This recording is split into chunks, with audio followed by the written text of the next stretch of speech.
In this video, you will learn how to create a form. The first thing you will need to do is log into your RCSD one-to-one Google Drive account and click New, More, Google Forms. This will open up your form in a new tab. When you are creating a Google form, we recommend you give it a title. To do this, click on the words Untitled Form in the left corner of your screen. Highlight the words and begin entering your title.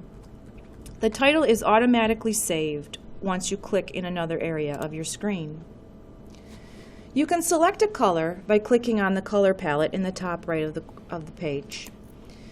Since my exit ticket is about frogs, I am going to change the color to green. Notice that your title appeared in the Forms Editing section of your screen.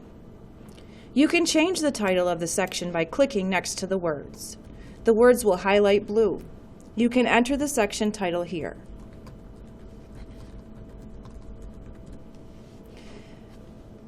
There are several types of questions you can use in your form.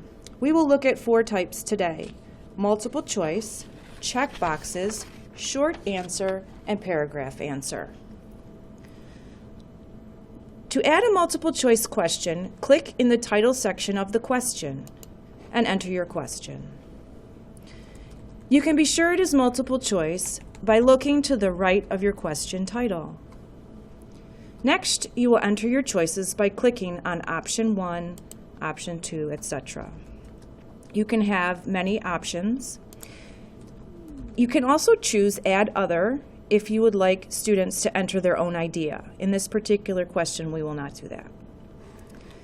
To save your question, you have to click outside of the box area, as well as it's important to any question that you really want students or participants to answer, you should put required. So we are going to click required here.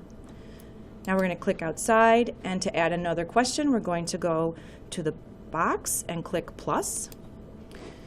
We're going to add a checkboxes question here. When you want people to choose more than one choice, you can use checkboxes. This question works like multiple choice with the added feature of choosing multiple answers to your question.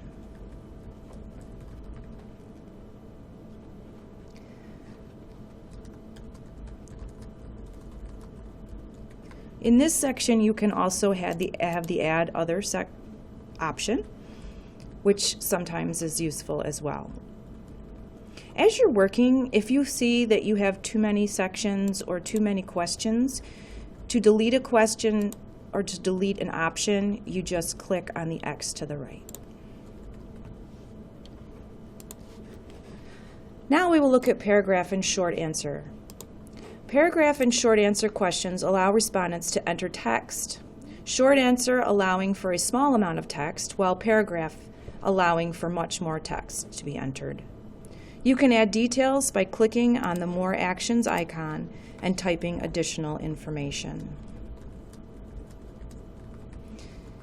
For multiple choice and check boxes types of questions, you do not need to put in details such as choose all that apply, because once you publish your form, that automatically shows up.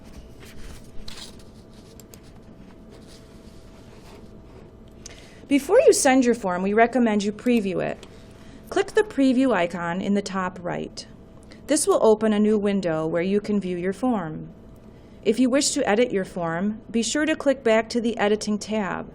You are unable to edit the form in the live preview. Next, we will look at settings. In the top right corner, click on the Settings cog. Here you will have some options for your form. You may want to allow respondents to edit their response after they send it. If you wish to do that, you can click Edit after Submit. You also may wish to collect email addresses of the people taking the form. There is a section that says Restrict to RCSD users. This can be useful, but it also can be somewhat challenging depending on whether or not the person taking your form has logged in with their RCSD one-to-one account. We suggest for this that you unclick that so that anyone would be able to access your form.